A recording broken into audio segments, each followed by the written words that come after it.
Hello to Web3m podcast. I'm Omer, the head of community of Web3m, and with me today it's Shalev, the CMM of Web3m. Hey everyone, great to be here again. Today we're going to cover some marketing case studies from other brands. A lot of people communicate with us and talk to us about what would be the best or the perfect way to advertise their Web3 brands. Some of them got bad results and they're not sure like why or how to do it. Some of them gave up, and we decided to dive into other companies and to make a research and bring it to here the case studies, and the most importantly is to do the reverse engineering of it. Yeah, to show that to do marketing in Web3, it's possible. Yeah, Exactly, it it's can work possible. out. Yes, yeah, and in the Web 2 we also see people failing all the time until they get it right. So it's the same thing about the Web 3. You need to find the hook, to find the thing that you know that to work best for you, and it takes some time, and it's better to do it with some like professionals. But still, if you still decided to do it on your own, definitely possible. Yeah. I would like to talk about the company that tried to increase the followers of the social media to strengthen and to establish a strong social media. The service that she was using was airdrop and influencers marketing, and the results was great. They got like 170K new followers, which was amazing, and 83K plus followers network, and 190K view generated. So I see a lot of people like see case studies, and it doesn't make sense to me. I don't understand really how it goes behind the scenes. Yeah, because I work with influencers in the space. I never got those kind of results, not even close. When we talk about influencers marketing and all those people that they bring for you, not always relevant, not always working.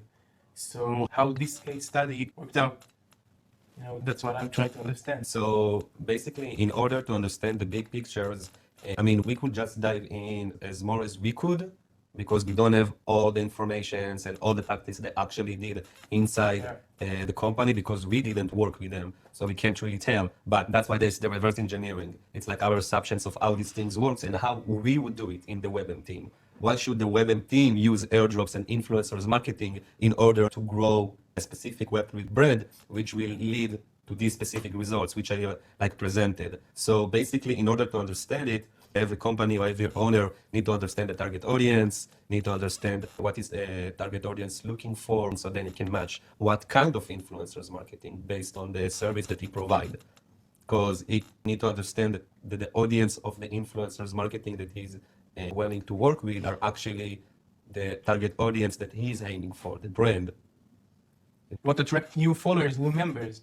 So when you're talking about those two, and when you understand what are those two, you create a massive power. When the influencer bring an airdrop and he brings the airdrop to all his members, to all his followers, you get massive exposure. Well, that's like the winning card in this situation. Yeah, so in order to understand better why from the first step to use influencers marketing or airdrop or why to mix between these two, you need to understand what's the goal of it. So basically influencer marketing is equal to credibility. Once you use influencers marketing for your brand, the audience who follow these specific influencers, they believe in what the influencers provide or show. And that's why brands communicate with influencers to advertise the brand, because they know their audience believe in what they're selling. So that's bring a credibility. So when the influencer present your service, you're basically selling your service to his audience. And you need to explain the influencer why shall he give his followers your service. And that's why it's important to understand the target audience of the specific influencer. And that's for influencers, it's the credibility. The airdrops, it's about the hype. A lot of brands used airdrops when the market itself, of the bitcoins or the coins itself, they were super hyped. So they use a bunch of airdrops. Because airdrops are giving like tokens, coins, NFTs, everything. You get free stuff. You need to do like free stuff. Like, retweet, share, follow. Exactly. All those kinds of things. And you get free stuff. Exactly. So it's not credibility, it's only hyped. And when the market is hyped, so they used only airdrops. So they didn't really need to use influencers at that time. So they only use airdrops because that brought a lot of hypers to buy and go to communities and get all those free stuff. But later on, when the market crashed, we saw many Web3 brands try to do airdrops with no results because there is no credibility. And the reason behind the reverse engineering is that the company They try to create credibility with the influencers and also create a hype with the airdrop. So you bring new traffic, new audience to see and expose your brand, and then you bring them something for free, and that's how you keep them. So the hype is even higher. And the amazing thing here is that we have also members who are using like our service to figure out what kind of influencers they should use, what kind of airdrops they should use. So when you go on the website and you scroll down to the brand info tool, basically what we explain our members, and it's free. They can run on the background of the influencer, the profile, and see like how much engagement these specific influencers has compared to his actual followers. So at the other day, one guy was talking to me. He was running 10 influencers profile on the web and brand info tool. And out of these 10, he could see which one of them has the most engagement. And that's how he could like separate them and basically save money and be more focused and targeted. And about Sounds the amazing. airdrops, we're talking about it in the community. We're sharing a lot of Web3 brands, like sharing their stuff and the idea, the perspective of like why they use this kind of airdrops. Sometimes they just go on a call with us with the Web3m team, and we try to understand like what type of airdrops they should do. And that's how we work together with our members and clients, which is amazing. Amazing tool and amazing community. So what's the tip that you can give from the case study? Start with the research. You need to first make sure you understand your research, come to our community, talk to us. We can go over your website, go over your target audience. Make sure you understand who is your target audience and be super specific about them. And once we understand the whole concept of it, then we can build a strategy. We can create like a little campaign. We can go, if you want influencers marketing, we can go on the brand info tool and see how much engagement on those influencers. If they want to bring their influencers, because they have a list, bring them. We will go over their profile and tell you if they're legit or not. If you want us to choose the influencers for you, no problem. We will find the influencers for you. It doesn't really matter. Any info from your side or our side, whichever makes the process faster, we go with that. I have also a case study that I read about this car company that wanted to create something unique, like something innovative. And they had like this car show, and they created a partnership with an agency, like a marketing agency. And they needed to come up with an idea how to create this. So the agency told the car show, let's create a metaverse world, Right. metaverse. And in this world, we will create a lot of cars, like the design that you have in your car show, all the new cars for the design.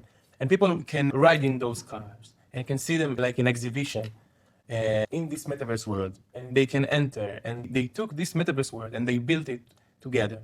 And they posted it on social media, and people started to get interested. Oh, this new world of the metaverse that people are hyped about. They got 2.7 million outreach to people. That's a lot. It's almost 3 million people that got exposed to this great idea. 60,000 people entered the car exhibition. They saw that from the metaverse. There was a post on Twitter with thousands of retweets, thousands of comments. This thing got exploded real hard. The purpose wasn't to bring more buyers. It was to create interest and to show that this company can be innovative. They can do it differently. The most interesting part about the metaverse in marketing in general is that you can jump from the awareness stage right to the conversion stage. The reason for that is because it's visual. Like the customer, the clients who come to the metaverse, they see actual objects like in their eyes, and they can feel the company. And on the other hand, the company can engage with the clients 100%.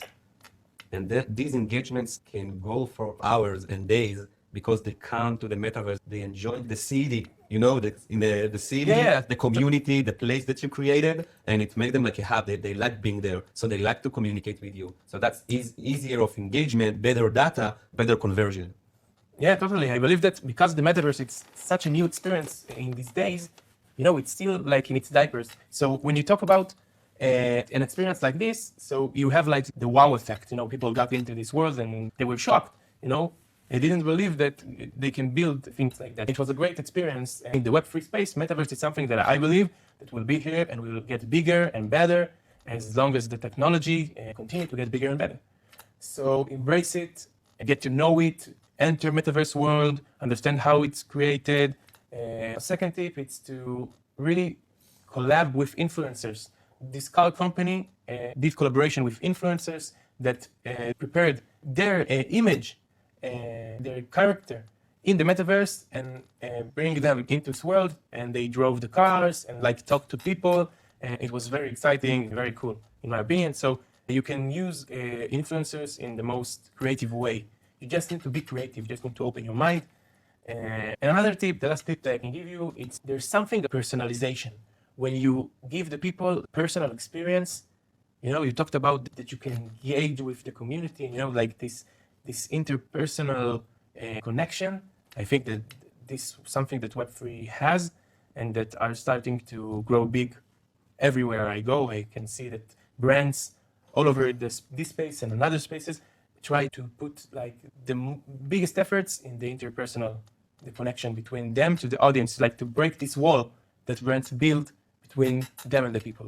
We hear a lot of companies and we also see a lot of case studies when they start to do the research and they're using many ways to advertise their brand and it actually works and we know it works. That's why we created Web3m. That's why we like want to expose our audience and other Web3 brands to this technique and not to give up and to make them understand that they're in good hands and they can also jump on the community and, you know, ask the questions before they use the service or use any kind of budget because it's kind of scary. And we always tell our members and audience, always the first budget, try to split it. Let's say 6 months, $6,000 for example, so it's $1,000 per month. Yeah. Split by half. Start the first month with 500 because that can give you like a taste to understand the platform, to see what's like going on, what's the feedback, what's the analytics, what you can figure out on that. Because later on you can always add money to everything the budget. But if you spend too much money and you're getting bad results, you're getting scared of go back to the same platform or do the same marketing strategy and it's starting to get really stressed. So yeah, that's for the marketing, but I would like to add another case study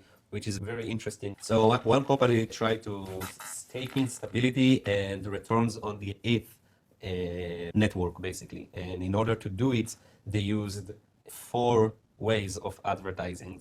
So yeah, they used like a community engagement, which is like, I will talk about it in a second. They use PR, which is press release, influencers, and PPC. Okay. And the results they got is that they basically create a new Asian community. If you went over on some communities, you can see that they have like channels with different countries. On each channel, they need like a specific moderator that talk the specific language. Yeah. As you go and as you keep going with that, you need to be more prepared with like employees and, you know, etc., etc. The social media increased by 200%. And the duration of this marketing strategy was for 4 months. 200%. In 4 months, the budget here was big for this specific moderation and for 4 tactics. And I can understand what was behind the scenes. So if we split it for a second, since they mentioned that they created an Asian community, so the reverse engineering out of it is that the brand figure out that either their main target audience is Asian or they wanted to aim to a new target audience and they found out that the huge market looking for the problem solving what they provide is Asian, and then they focus on opening a new channel specifically for Asian. So that was like when we mentioned in the beginning about understanding your target audience. Yeah. Because once you understand the target audience and it's the location, the demographic, the persona, the pain points, it's everything. So once they found out on the research beforehand that it's Asian, they were prepared for that. The press release, which is the PR, along with the influencers, it's the same thing as I mentioned earlier. It's the credibility. So I assume they did a press release on the Asians, like PRs, companies, probably, yeah. and influencers related to this, like the demographic that will attract those Asians to the community. Okay. And the last one, which is the PPC, it's another technique of targeting new users along with the credibility. So they probably advertise the PPC based on the PRs. You get me? So they So they created a PR and then put them on the campaign. PPC. Like the creative was like a PR link. Exactly. And then it's another way of creating credibility. Yeah. And spending less money. They couldn't do it with influencers and PPC, but they could do it with like a PR and PPC. Yeah. And the influencers use the PR to present to his audience. Look, we can see them on this and that, like websites. And also that's what they're providing, and these like the people behind the scene. And that's how they get that much traffic and in 4 months. And of course, when you go to the community, you see like how they interact with the people there and how fast was the engagement to that specific period of time inside their community. You can tell that they were prepared beforehand. They didn't post it, but you can see that many moderators were added to the community to be ready to a giant amount of people joining the community, 200%. And it's not a small company, it's 200%. So example, it's like 50,000 followers. By 4 months, they're already on 100K. And they had their goals. It's very important to have goals when you create a campaign. They had it planned all along. They had the moderator ready. They got the surface ready for the mass of people entering the community. So it sounded great, like how they divided all those kinds, all the tactics, this marketing strategy sounds really impressive. It is. I'm pretty sure some of the audience will say yes, but they probably use like hundreds of thousands of dollars on these campaigns, and we don't have this much of a budget to advertise our brand. But it's not true. It's not true. You don't really need much money in order to do the first steps for your brand. Because if you understand, if you analyze, and you make a research, and you see that it helps to specific people, and the market cap of it is pretty big. I mean, if it helps only to your dad and mom, so of course they're the only clients that you have. But after you make a survey or a poll, and you get kind of indication of like if it really helped to people, and then you try to understand the big market of it, and you see that like a huge market of people that looking for that. After we made the research, we found out that a lot of Web3 brands don't know how to advertise. And why? Because the Web2 didn't really give you the chance to advertise. And then every Web3 brand was stuck. They didn't know what to do. And we found out that there is like many of Web3 brands out there don't know what to do. So the market was huge. So we knew back then that we can help to millions of people out there. And once you know that, it's much easier to do it like step by step, even with a small budget. So after you focus on your target audience and you know exactly what you come to solve and who are your target audience, then we can work together. We have now the PR channels, which is integrated to WebM. We have the PPC on the WebM platform. You can come to our community and talk to other members there, what kind of influencer they were using, what they offering, or how they can help you. You have the WebM team inside the community. You have me inside the community. You're going to be there to help them like move forward and not getting scared for anything. It's not about the budget. The budget just make the process faster. But faster and bigger sometimes. Faster and bigger, but if it's not planned correctly, you're just wasting money. Yeah. So it's pointless. Once you understand the perfect strategy, now it's easier to grow. That's it. The things that you said in the end are great. I really agree. I understand. And the problem is familiar to me about marketing on Web3. And brands are starting to figure it out, thanks to brands like WebM. When you talked about PR, I have like another case that I know about, like another metaverse company that wanted to, there are a lot of brands that are starting to build themselves in the industry, and a lot of them are a metaverse company. You have the big ones like Sandbox or Decentraland or Victoria VR and all those kinds of brands. And you have like a smaller brands that are wanted to get big, to get in the industry.